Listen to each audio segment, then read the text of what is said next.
Olá, como é bom encontrar você mais uma vez. Esse é o seu consultório, é espaço seu, da sua família. E daqui nós queremos compartilhar com você experiências nossas, conhecimento que temos muito desejo que faça diferença para você. Hoje nós vamos pensar sobre a autoestima, o conceito que temos a respeito de nós mesmos. Esse tema que é tão comentado, tão desejado, que é tema de palestras, livros, programas, músicas, que é a grande dificuldade de muitas pessoas considerar o que pensam a respeito de si mesmas. A psicologia, a ciência do conhecimento humano, nos traz conceito muito específico sobre a autoestima. A psicologia, a filosofia também toca o que dizer desse tema que é tão pertinente a áreas diversas, mas e a Bíblia? A Bíblia diz o que sobre autoestima? Quando foi que nós nos vimos com conceito inadequado a respeito de si mesmo e, portanto, pensando inadequadamente a respeito do todo da vida e do próprio Deus?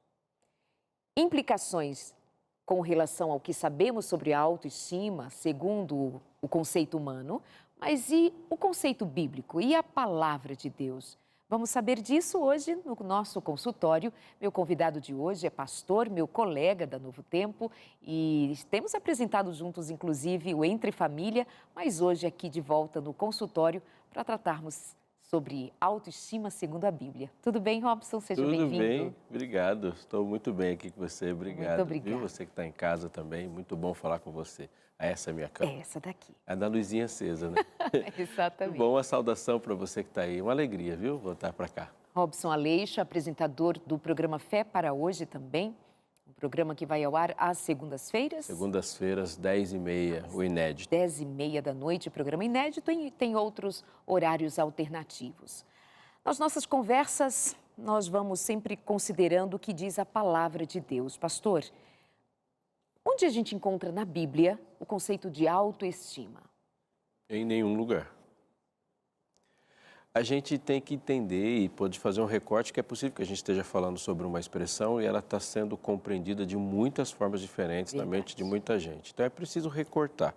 Isso acontece com quase todos os conceitos que são popularizados, né? Com o passar do tempo ele vai se ressignificando, ressignificando. A verdade é que na Bíblia tudo começa com o amor de Deus e tudo é avaliado pelo amor dele, absolutamente. Ele não fica refém de um contexto cultural, de um contexto histórico, de um contexto familiar, absolutamente, de um contexto político, não tem isso. Então, você vê, a partir de Gênesis, famílias e o povo de Deus se relacionando com todas as diferenças que acontecem no mundo, na história, com suas filosofias diferentes, e ele tem um padrão de si e de compreensão do mundo único, baseado na palavra, para melhorar. Você tem Daniel, por exemplo, que está vivendo dentro de um contexto babilônico. Os babilônicos pensam a vida e a existência de maneira completamente diferente, mas ele mantém um padrão que vem de Deus lá. E a igreja surge num contexto greco-romano. Ela não se relaciona com o contexto greco-romano no sentido de ver o mundo como os romanos veem e se veem, de forma alguma. Portanto, existe sempre uma distinção de cosmovisão. Ou melhor, né? Vou dar uma popularizada. Existe sempre uma distinção de uma ideia de si, das coisas, do mundo, do futuro, da história. A compreensão da realidade a partir da Bíblia sempre vai ser radicalmente diferente na fonte de tudo que existe fora. Então pode ser que quando a gente fala de autoestima, a gente esteja compreendendo assim, o que eu penso de mim, o valor que eu dou a mim mesmo, o meu conceito moral. A Bíblia fala, você nunca faz isso, essa é a questão. Você não dá um valor para si mesmo, seu valor é sempre atribuído. Quando Deus diz que você é uma coisa, você não consegue discordar sem estar certo. Então, vou dar um exemplo. Você não consegue discordar e, ao mesmo tempo, estar certo. Estar certo. Se Deus diz uma coisa, por exemplo, Paulo, ele chega para Deus rastejando. Fala, Senhor, eu não estou bem. Eu não estou bem. Aí Deus chega para Paulo e fala, tá sim, está super bem. Ou Pedro chega para Deus e fala, Senhor, eu estou inteirão, eu vou entrar bem no próximo capítulo. E Deus chega para Pedro e fala, não, Pedro, você é muito pior do que você acha que é. Muito pior. Uma outra pessoa. O Nicodemos, a história com Nicodemos tem a construção do self perfeita. Ele é perfeitamente adaptado à sociedade ao redor, ele é o espécime do sucesso. Aí Deus chega para Nicodemos e fala, é necessário nascer de novo. É necessário nascer de novo, não é necessário melhorar, Nicodemos. Necessário nascer de novo é que não tem nada em você que possa ser aproveitado. A ideia que Nicodemos faz de si é diferente da ideia que Deus faz dele. E fala, você precisa de mim mais do que você pensa. No coletivo também, Laodiceia chega para Deus e fala, Senhor, rico sou e de nada tenho falta. Deus fala, não, não, não. A minha avaliação de você é diferente. Então, a ideia de alto, ela é sempre questionada. Sempre questionada. Porque todos os valores têm um parâmetro para ser medidos, e o parâmetro é a perfeição de Cristo. Tudo que existe em mim que se diferencia de Cristo, ele é uma coisa a ser combatida, eliminada, tirada da vida e transformada. Tudo que em mim que se assemelha a Cristo, isso deve ser colocado. Então, o único ser do universo que tem autoestima, segundo a Bíblia, é Deus. Então, vamos trabalhar esse tema bem devagar para que tenhamos uma compreensão o mais clara possível, porque quando nós estamos muito contaminados por uma ideia específica, quebrar essa ideia ou trabalhar essa ideia de modo a que nós coloquemos as coisas no seu devido lugar outra vez e retomemos aquilo que é para mim e para você o ideal, que a Bíblia, a palavra de Deus, seja o nosso parâmetro, então é preciso dar maior atenção ao tema autoestima. Sendo que ele, como eu disse anteriormente, é muito trabalhado, ele é do dia a dia.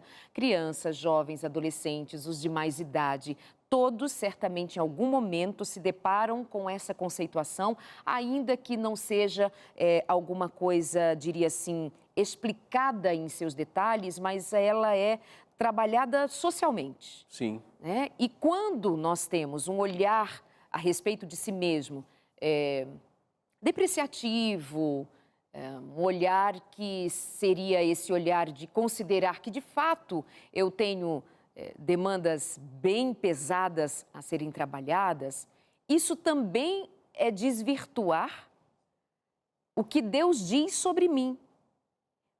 Isso também é desvirtuamento e adoecimento de nós mesmos, né?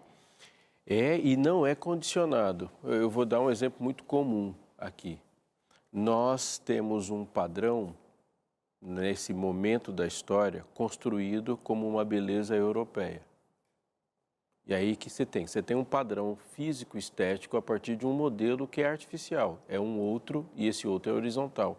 Existe uma outra pessoa que está na mesma camada da existência que você e ele virou um padrão estético. Deus vai bater nisso muito forte, ele falou, não é assim. Eu tenho uma definição de beleza e a Bíblia dá uma definição de beleza. E é a partir dessa definição de beleza que a gente tem que compreender. Então, eu vou dar um exemplo. Quando alguém fala assim, olha, aquela menininha lá, ela tem um cabelo ruim. Você está falando uma coisa que não é do cabelo dela, você está falando do Criador. O Criador fez algo ruim. O seu tamanho, se a pessoa é baixinha, ela já não está enquadrada numa sociedade onde coloca todo mundo que seja bem na vida como alto. Deus errou no processo ao criar alguém baixinho? Ou alguma pessoa também que não se vê completa porque não é casada. Isso é comum a gente falar, de que solteiros, já conversamos sobre isso aqui, o solteiro tem uma existência incompleta. Por quê? Foi Deus que disse que essa existência é incompleta ou em algum momento se criou filosoficamente na história uma ideia de que valor, de fato, para o ser humano está associado à construção que ele tem de uma família. E isso fica muito forte. Uma ideia muito forte entre nós é a de trabalho. É muito forte. Isso surge da reforma protestante para a gente. O trabalho é bênção. E aí se tem uma ideia de que quem não trabalha, dependendo da concepção de trabalho, é um ser incompleto. Isso tudo afeta esse conceito de si, quando esse conceito de si ele é social. Não sei se eu estou me fazendo compreender. Mas, por exemplo, uma pessoa que não trabalha está infeliz. Aí tem muita gente que está em casa fazendo um serviço altamente nobre, ajudando todo mundo, mas ela tem uma ideia de si inferiorizada porque não está contribuindo para o trabalho. Agora, quando você vai para um outro ponto da história, por exemplo, você vai para a Grécia Antiga, trabalhar não é uma virtude. Só escravos trabalham. Quem está bem a vida, o bem realizado, o ser completo, é aquele que está sentado na rede pensando. O trabalho é coisa de escravo, do ser inferiorizado. O que eu quero dizer é assim, se a gente ficar refém a um conceito de valor que é externo, nós vamos ficar refém de coisas que vão mudando e vão nos fazendo sofrer o tempo todo. Então, o que eu tenho que fazer? E acho muito importante, Darlete, que a gente fala isso. Um cristão, ele é essencialmente um crente. Isso é... Interessante precisar dizer o óbvio, né? Precisa dizer, ó. Então, quando eu falo que eu sou crente, eu também estou dizendo que eu acreditei no que alguém falou. E esse alguém não sou eu. O crente não é crente em si. Ele é crente na palavra de Deus. Então, quando você fala assim, você é feio, eu falo, eu só vou acreditar se Deus falar a mesma coisa. Você não está bem, eu só posso acreditar se Deus falar a mesma coisa. Então, vamos lá para uma ideia muito forte da Bíblia. Olha só como que é uma mudança de conceito. Chamar alguém de escravo ou de servo é um elogio? Não, na nossa cultura. Ninguém se orgulha de ser escravo. Ninguém se orgulharia de ser servo. Paulo, o maior nome do Novo Testamento, ele começa todas as cartas dizendo assim, ou na maioria delas, Paulo, servo de Jesus Cristo, aos irmãos em. E nenhuma palavra que Deus fala sobre você na Bíblia ganha de servo. Ele te chamou de filho algumas dezenas de vezes, nos chama de uns bichos às vezes, né, de ovelhas e assim por diante. Ele se coloca como pastor, ele chama de primogênito, ele chama de herdeiro, ele chama. Mas nenhuma palavra chega perto de servo. Ele chama de servo mais que todas as coisas. Como que alguém pode ter uma construção de uma ideia de si, de valor, pensando em servo? Obviamente, essa mente tem que estar adaptada a um pensamento da conceituação de servo da Bíblia. Eu sou servo.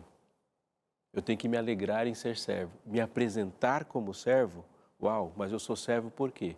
Porque o meu Senhor me tirou da escravidão do pecado e me colocou numa escravidão da graça e no reino dele.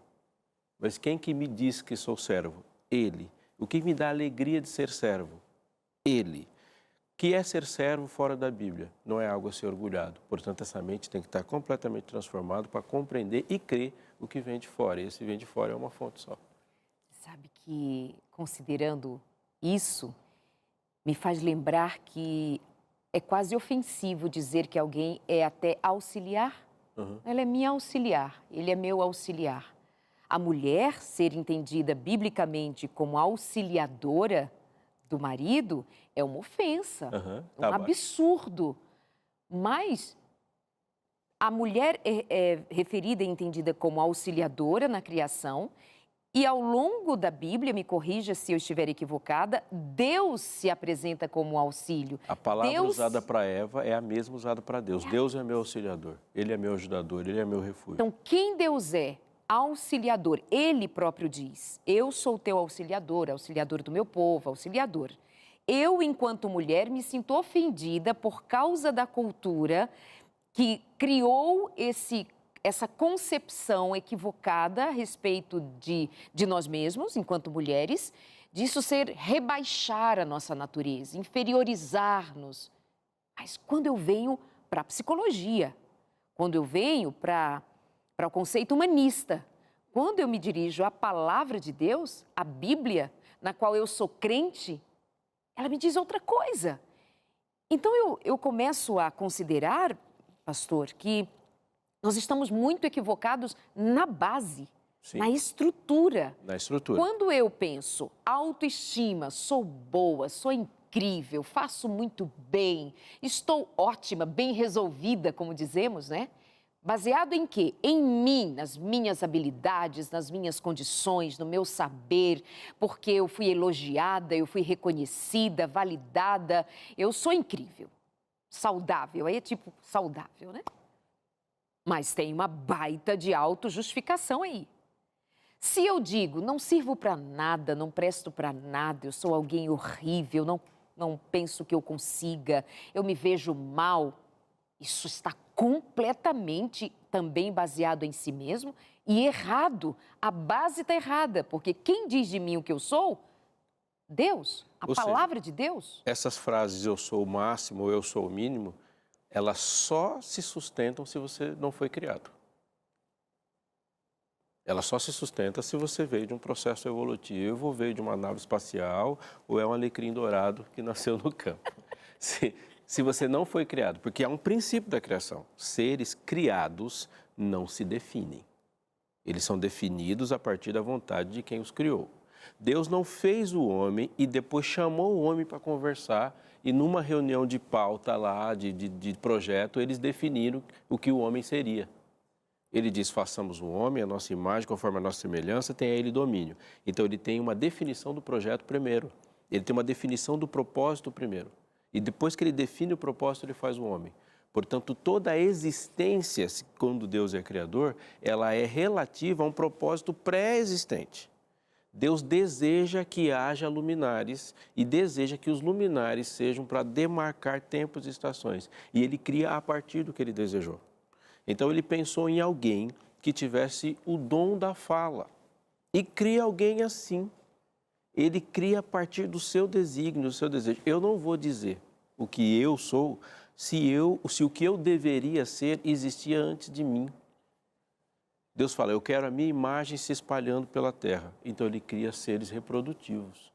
Porque o que ele queria é que aqueles seres unidos produzissem mais vida e a vida fosse o jeito que Deus queria que a vida fosse.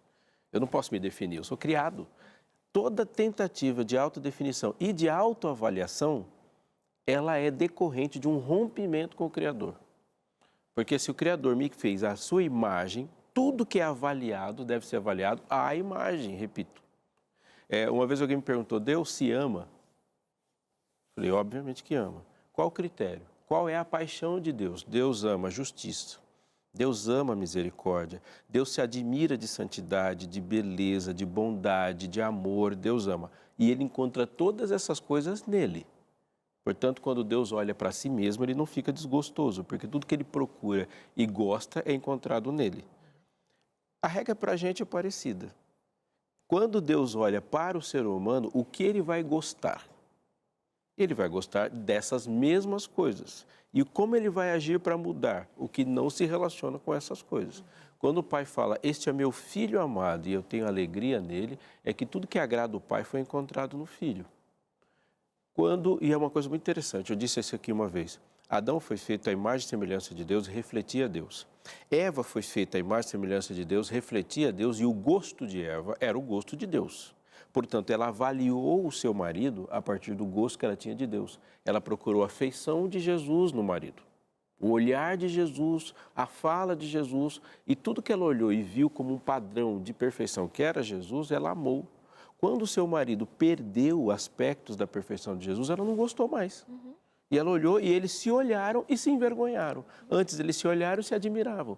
Mas o padrão não é Adão. O padrão é Jesus.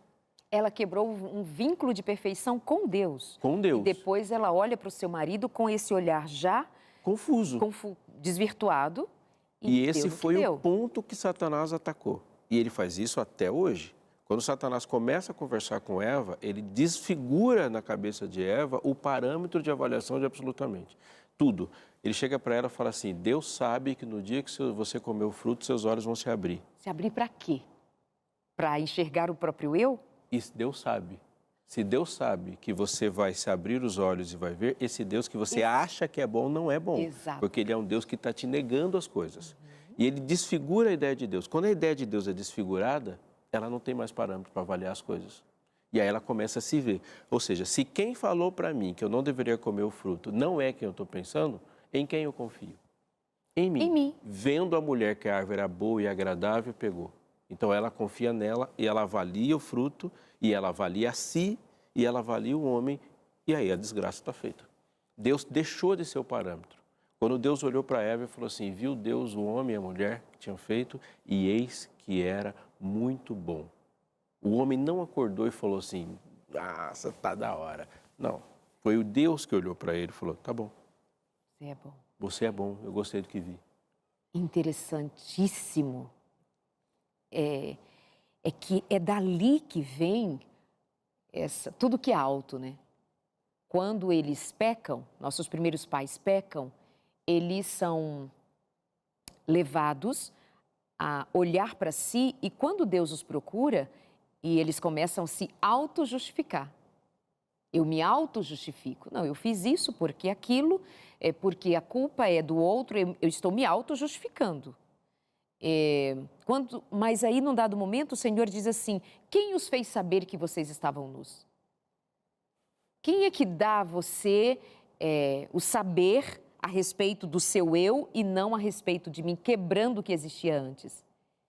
E de lá para cá a gente só se auto-justifica. Autocompaixão, auto-amor. Auto-amor, que loucura! O centro foi transferido. É. O centro da avaliação, o centro da satisfação. Então, sai de Deus e vem para mim. Ele sai de Deus, vai se deslocando e vem para mim. Mas quando vem para mim, o negócio fica insustentável. Porque eu sou um ser em constante transformação. Então, essa transformação sem parâmetro faz com que eu também avalie de forma sempre transformada e sempre mutante e nunca estável. Então, eu já não sei mais o que é bom, porque o que é bom hoje pode não ter sido bom 5 anos atrás. E os valores vão começando a ficar, eu fico totalmente envolto no valor.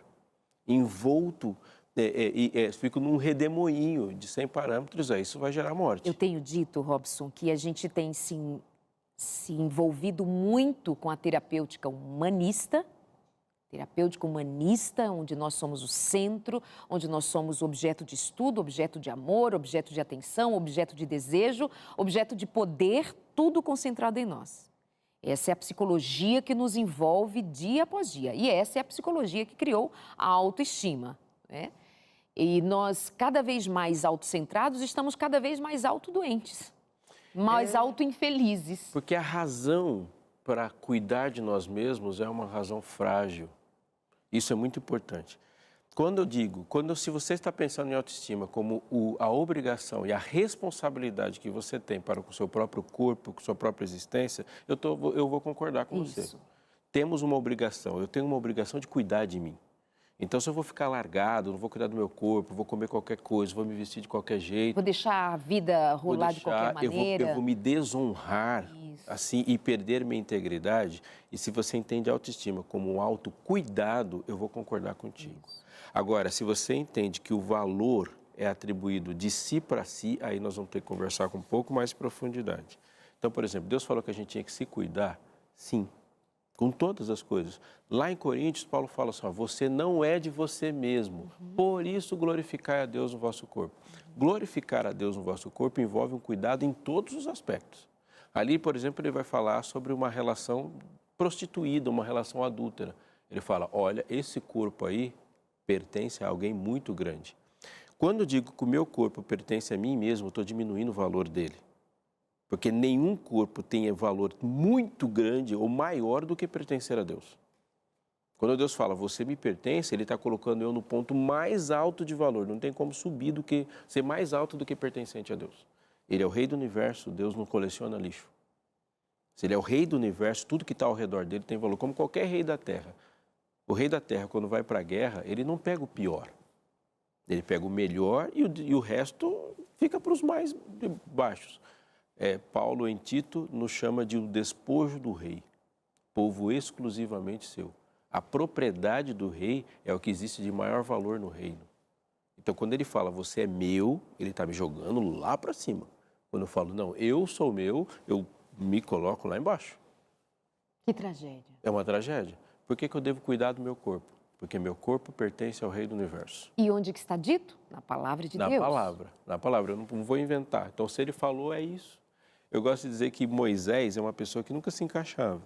Se você for pensar em Moisés, ele é a pessoa que teve uma desgraça de existência social. Porque quando ele estava no Egito, ele é um hebreu no meio dos egípcios. Aí ele vai para perto dos hebreus, ele é um egípcio no meio dos hebreus. Quando ele está no meio dos incultos, ele é o superculto no meio dos incultos. Ele vai lá para o deserto Midian, é um doutor andando no meio das pessoas que cuidam de gado. E quando ele vai para o deserto, para andar com os seres do deserto, ele é o diferente, ele é completamente diferente. Todas as fases da vida dele, ele não está encaixado. Como que Moisés se viu? Ele se viu a partir do que Deus falou para ele. Quando ele teve aquele encontro com Deus no monte, e Deus diz para ele quem ele é, ele não precisa da confirmação dos hebreus, não precisa da confirmação dos egípcios, nem dos pastores e nem dos doutores. Ele é o que Deus disse que ele era. E ele não se encaixa. Mas ele não se encaixou na terra, tanto que ele, quando todo mundo foi para a terra, ele foi para o céu, para o lugar que ele se encaixa. Uau. Meus amores, a gente precisa repensar a nossa jornada cristã. A gente vai tomando alguns atalhos e a gente não percebe que muitas vezes nós estamos seguindo um caminho perigosíssimo. E o perigo desses atalhos que a gente vai pegando para se auto-enganar é o prejuízo de nós não glorificarmos a Deus, não exaltarmos a Deus, não darmos a Deus a glória devida. Ele é o Criador, Ele é o Senhor. Ele disse sobre nós o que Ele disse. Acontece que nós adultos, já feridos, machucados na vida, corrompidos, temos filhos para cuidar. Temos filhos que vão se espelhar em nós. E o que nós estamos dizendo aos nossos filhos sobre a autoestima? Sobre o fato de eles terem poder em si mesmos, serem capazes porque são capazes, serem lindos porque são lindos, ou porque são o que são, porque Deus disse quem são.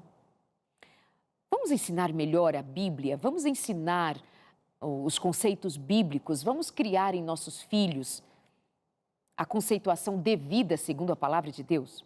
E, gente, nós estamos lançando aqui na Novo Tempo um dos estudos bíblicos mais lindos, e olha que eu já estou aqui há muitos anos. Esse é um dos materiais mais bonitos que nós estamos divulgando agora, lançando agora para você. É esse guia de estudos, a revista Esperança Novo Tempo, Superlupa, a volta ao mundo em 7 dias. É simplesmente, volta aqui pessoal, mostra aqui ó, para o pessoal ver aqui ó, em quadrinho. É a primeira vez que nós lançamos um guia de estudo, um guia de estudos em quadrinhos. É para os seus filhos aprenderem sobre a criação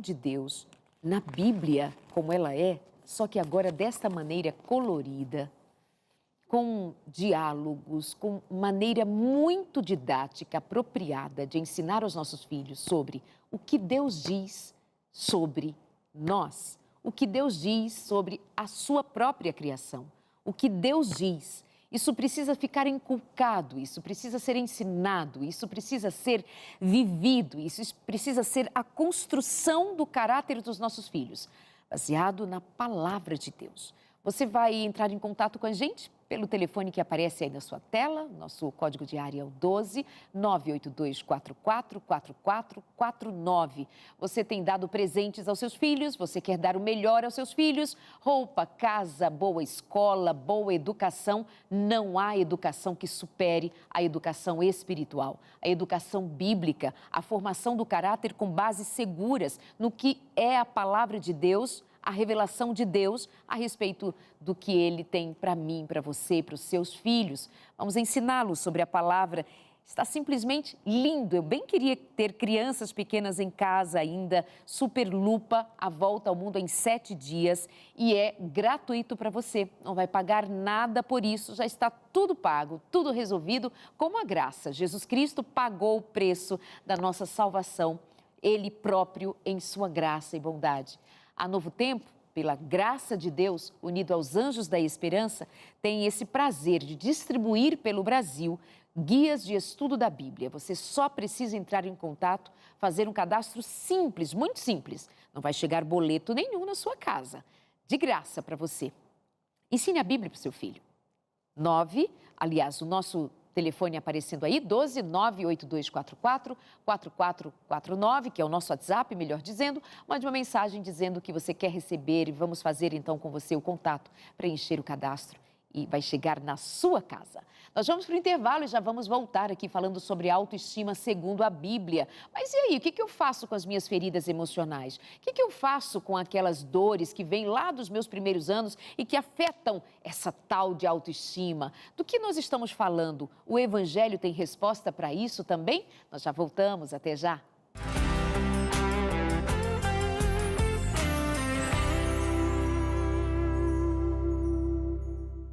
E aí, aproveitou o intervalo, já mandou a sua mensagem aqui para a gente pedindo a revista Esperança Novo Tempo, guia de estudo.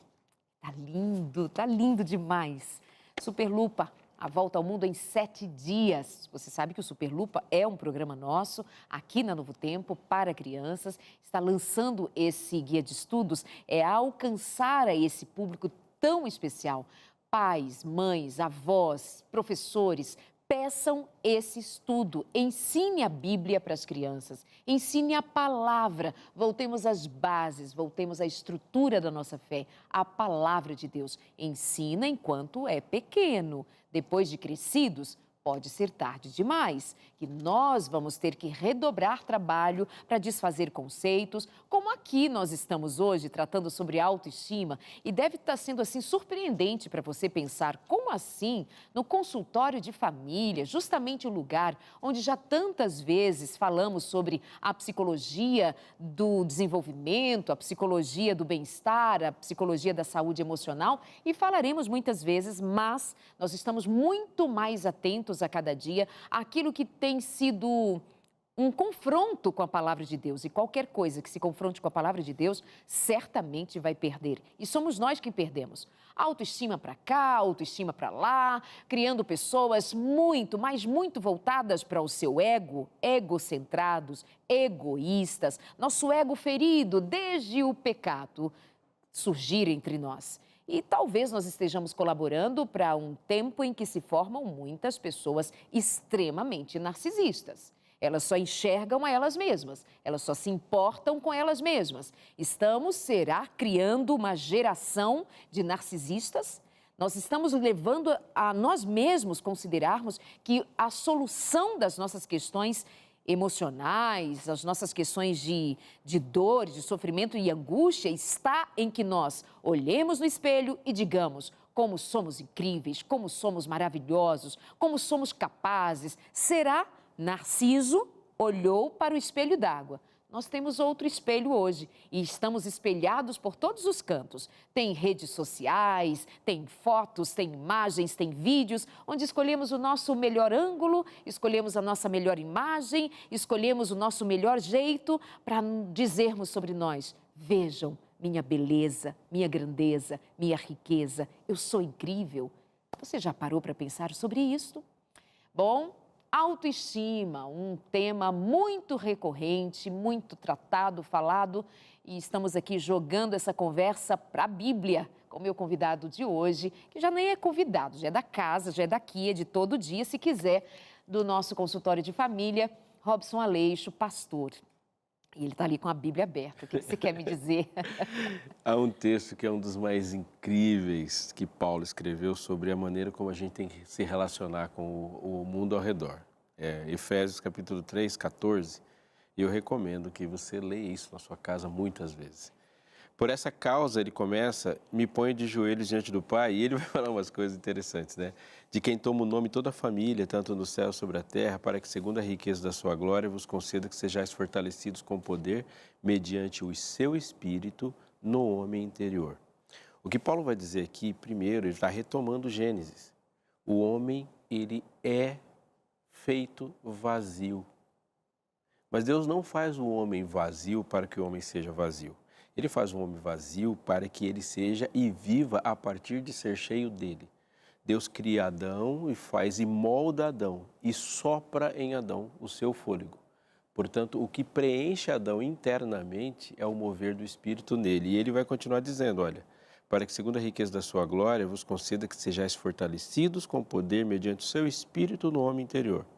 Se é o Espírito que me habita, que habita em mim interiormente, as minhas vontades, as minhas avaliações, a minha definição de sucesso e de fracasso é mediante o Espírito.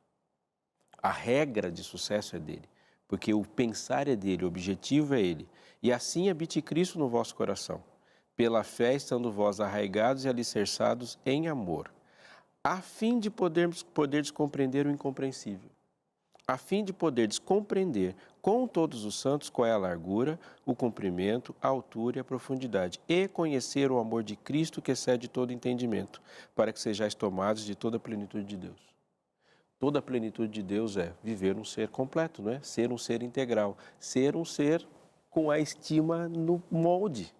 Mas ele fala assim, ó, o amor de Deus excede o entendimento. Ou seja, você não vai compreender o amor de Deus. para que você compreenda o amor de Deus, é o Espírito, que é Deus, habitando em você, que te leva a compreender. Ele ora para que a gente compreenda o incompreensível. Ele fala, para que você possa compreender e viver o amor de Deus em você não pode ser seu. Tem que ser dele em você. Até o amor que eu manifesto para as outras pessoas não pode ser meu. O amor que eu gero para outras pessoas, ele não pode ser baseado no amor que existe de mim por mim mesmo. Lembre que quando Deus falou assim, ama teu próximo como a ti mesmo, ele fala depois de você amar a Deus sobre todas as coisas. Mas aquele exemplo que ele deu sobre amar o próximo como a ti mesmo, na parábola do samaritano, não tem a ver sobre o que o samaritano pensava de si. Não é como que ele se sentia. Tudo ali é manifestado em serviço. Ou seja, ele se coloca numa posição de inferioridade àquele que está caído, porque ele serve o caído. Ele ajuda o caído, ele abre mão da sua agenda para a agenda do outro. Amar o próximo como a si mesmo não é falar assim, eu gosto de você do mesmo jeito que eu gosto de mim. Amar o próximo é o cuidado que eu tenho para com você, ele é o cuidado que eu tenho na minha autopreservação.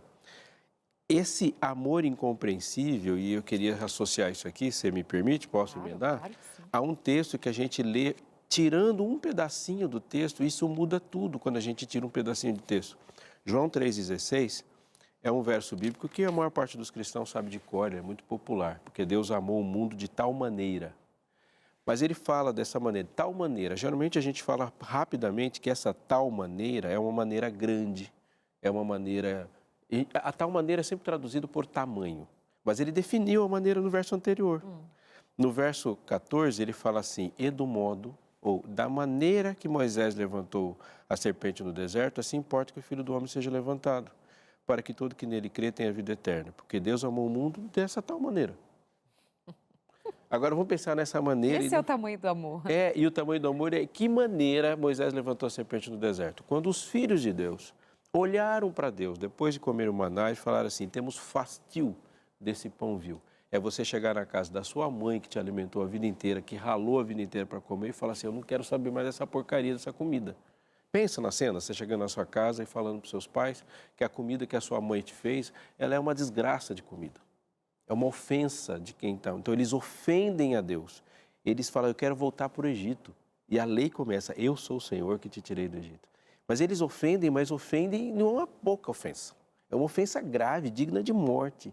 E no meio dessa ofensa, Moisés levanta a serpente no deserto para que eles sejam curados. Ou seja, a maneira como Deus te amou, não é assim, ele olhou para você e falou assim, os seus cabelos são tão lindos, por isso eu te amo. A sua voz me encanta, por isso eu te amo. O seu jeito de falar, de viver, isso é um romantismo nosso. Porque nós, quando fazemos declaração de amor, exaltamos a nossa obrigatoriedade de amar. Então, eu faço uma declaração de a minha esposa e falo que tudo que tem nela me obriga a amá-la.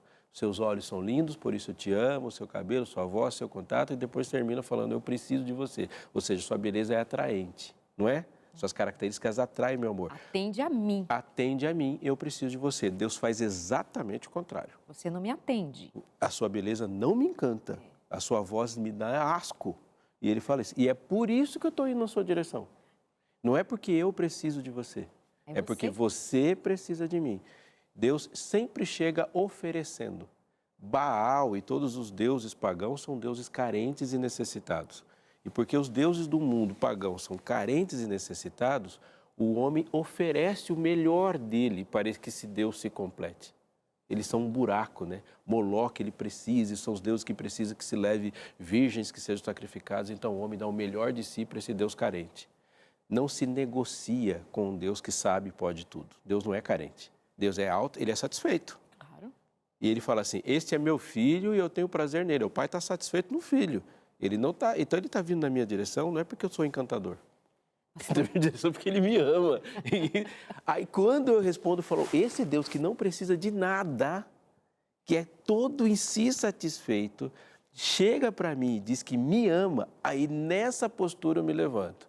Então, vá devagar quando você fala que eu sou desprezível, porque Deus falou que eu não sou. Exato. É muito diferente.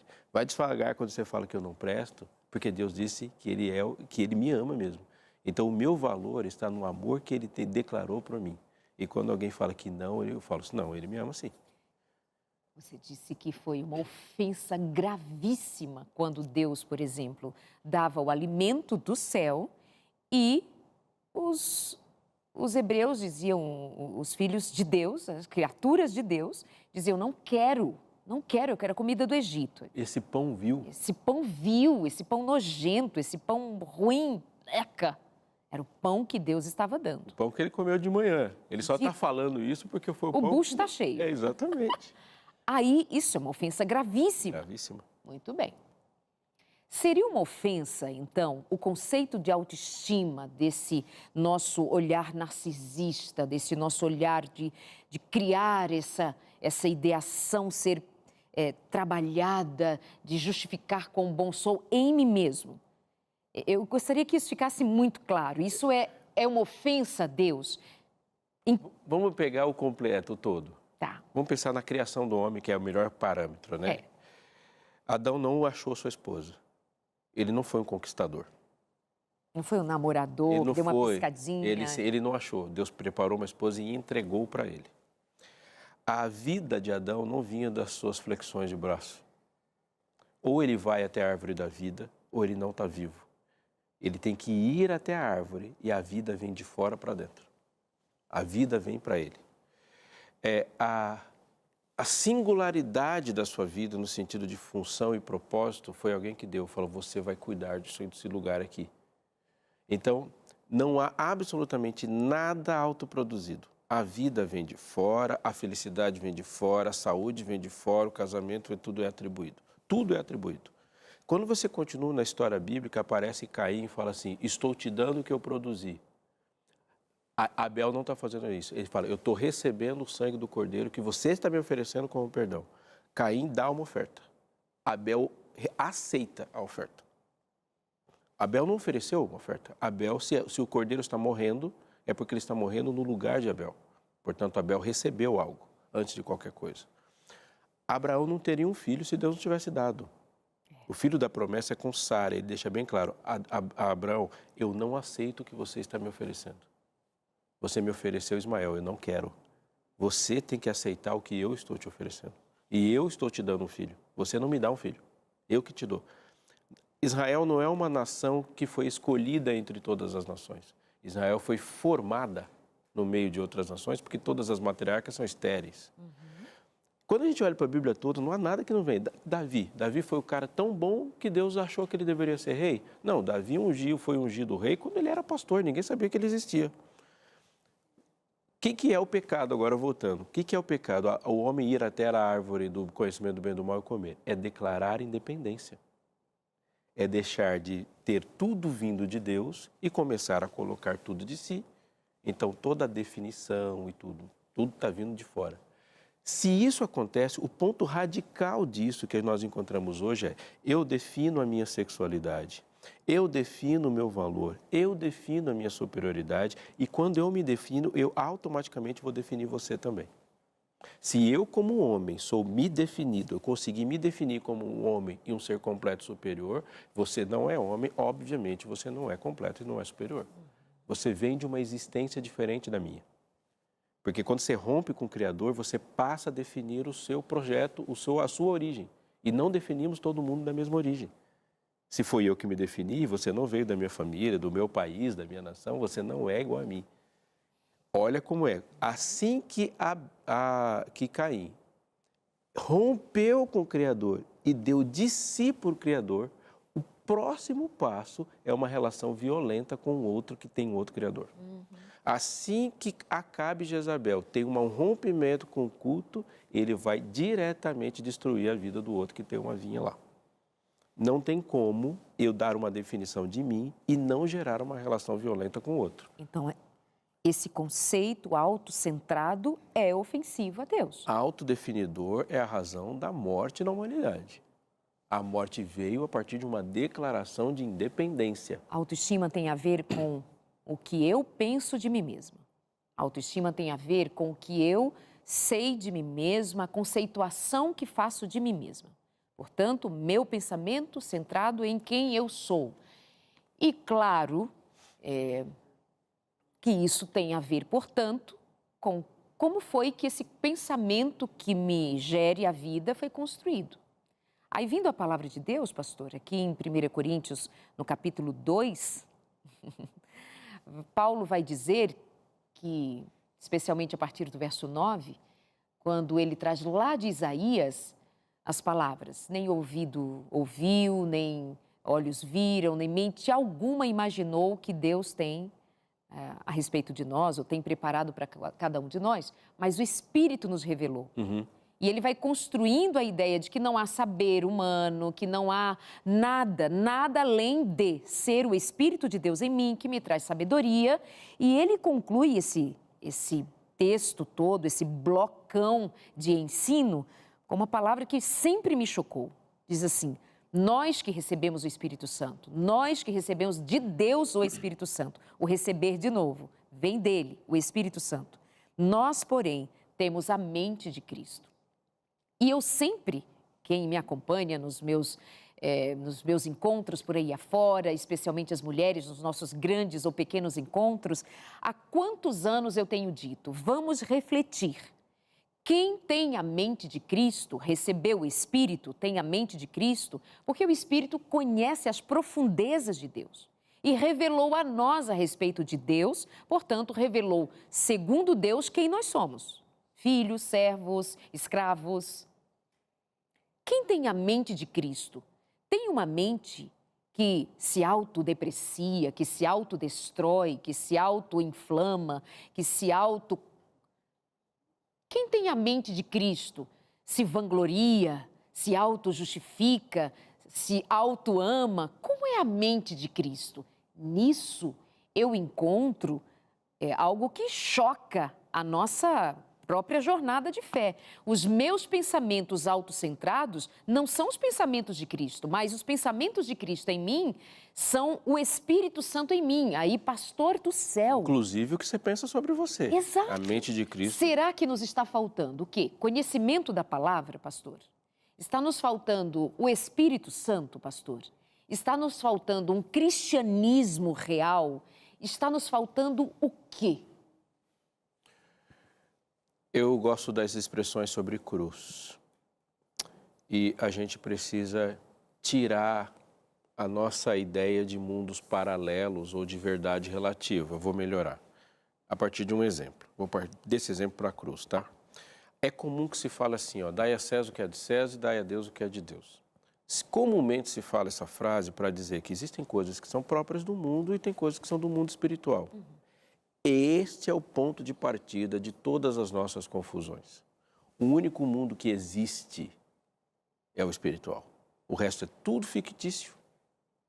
Tudo fictício. O Espírito Santo falando no seu coração hoje é uma realidade. Isso é uma realidade inquebrável. Porque o Espírito Santo te salva para a eternidade, o Espírito Santo é eterno e imutável. Todas as ideias humanas, inclusive a ciência humana, é mutável. Quando Jesus subiu ao céu, ele foi do céu até a terra. Quando a Challenger subiu, ela explodiu na estratosfera. A realidade que existe é a que Deus conta que é, porque Jesus, que a gente fala assim, eu sou a verdade, portanto essa verdade é absoluta. Vou lá. Muitas vezes pensam assim, dai a César o que é de César, dai a Deus o que é de Deus. Não era isso que Jesus estava falando. Jesus falou assim, dai a César o que é de César, pega essa moedinha e dá para o César. E dai a Deus o que é de Deus. César é de Deus. Quando dá a César o que é de César e Deus o que é de Deus, ele não está separando o que é o mundo. Ou seja, você dá para o César o que é de César e o que é de Deus é tudo, inclusive César. Ele não está separando, ele está colocando César dentro da verdade absoluta que é de Deus. E quando Deus quer derrubar César, ele derruba, porque César é dado. E ele pergunta, de quem é essa imagem? A imagem é de César. E César foi feita a imagem de quem? Aí pergunta para Jesus, você acha que eu vou pagar imposto? Então, você está dizendo assim, que essa divisão que a gente faz, por exemplo, saúde física, mental e espiritual.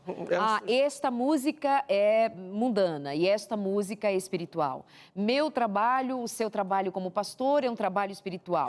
O trabalho do, sei lá, do Gari é um trabalho, ou do CEO de uma empresa, é secular, é da carne. Isso é um absurdo, mas essa peça é a conversa. Esse princípio de pensamento norteia muita coisa, mesmo que ele tenha outros nomes. Aí vai ideia e corpo, e todas as divisões e desgraças são assim. E muito do que a gente entende por autoestima, a gente entende quando eu me vejo Eu me vejo em um desses mundos, porque sempre um mundo é superior ao outro. O mundo do espírito, ele é superior ao mundo da carne em todos os pensamentos. Não é assim? É o mundo da ideia, do abstrato, seja lá o que for, e assim a gente separa o escritório da cozinha. E aí, se eu sou deste mundo e estou encaixado neste mundo, eu me vejo superior aos que não estão encaixados neste mundo. Ou se tem um espaço desse mundo em mim. E aí, na hora de resolver os problemas, eu vou fazer uma materialização confusa, esquisita e não vai dar nada. A realidade de Deus é uma realidade que perpassa todos os átomos da existência. Tudo. Então, quando Deus diz algo sobre você, esse algo não pode ser avaliado por outras fontes de verdade, porque o algo de Deus é uma verdade absoluta. Todas as outras coisas é que devem ser avaliadas a partir do seu alinhamento que Deus disse. O que tem valor e não tem valor está concernente ao quanto isso está próximo do que Deus falou. Ponto. Assim que fala. Se Deus falou é bom, o que é mentira? Tudo que discorda dele. E a verdade é absoluta em todos os sentidos. Por que eu tenho que cuidar do meu corpo? Porque eu sou espiritual e o meu corpo é morada do Espírito. Ponto. Então, a saúde física é espiritual. A saúde mental é espiritual, porque espiritualidade se vive na mente. A saúde social é espiritual. Os 10 mandamentos são 10 regras de convívio. Obviamente, não tem como você pecar sem causar um dano social. Porque não matarás é o outro, não adulterarás é o outro, não furtarás é o outro, não cobiçarás é o outro. Os 10 mandamentos são regras de convívio. O que é saúde social e espiritual? Uma pessoa espiritualmente saudável é socialmente saudável, mas a nossa sociedade só se cura a partir de uma revolução espiritual.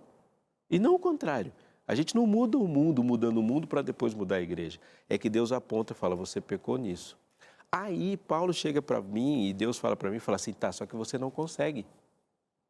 Porque você é um ser doente e incapaz, você não consegue. Eu não consigo ser e fazer aquilo que Deus fala para fazer. Não dá, isso não é resultado de esforço. Aí Paulo chega e fala assim, crucificado estou com Cristo. Já não vivo eu, mas Cristo vive em mim. Aplica a autoestima nesse negócio. No morto, ele não vive. Morto não se ama.